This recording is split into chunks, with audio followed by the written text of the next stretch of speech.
Robert Osborne. Welcome. And thanks so much for joining us for this month's edition of the TCM Spotlight. All this month, we're going to pay tribute to great Southern writers whose books and plays have been turned into legendary motion pictures. We'll be talking about the world of authors like Margaret Mitchell, William Faulkner, Harper Lee, Tennessee Williams, and others who've contributed so much to our lives. And join me for the Spotlight is a man who knows a great deal about Southern writers because he happens to be one of the best. He's John Grisham, best-selling writer of The Firm, The Pelican Brief, and so many other great books, including a new book, Rogue Lawyer. Welcome, John. Happy to be here. Good to have you here. My pleasure. Nice to have you in that chair. Now, we're going to start our salute with a 1939 movie starring Mickey Rooney, an adaptation of a book that's still a staple for many high school students, and a book that at one time everybody read during their school days.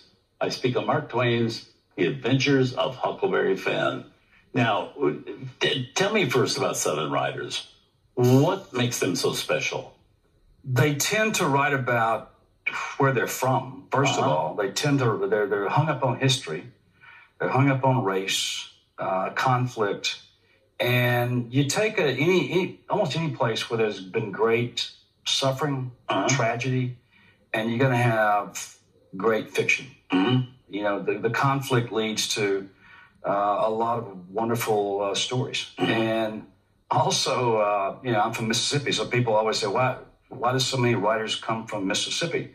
And I always say there's so many crazy people there, and crazy people, do wonderful things to write about. But I think it's more importantly and more seriously, it's just the conflict, the history. It's a tortured locale, and so it produces a lot of great stories.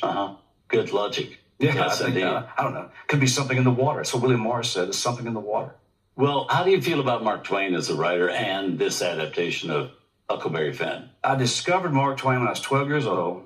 I read Tom Sawyer, and I fell in love with Tom Sawyer.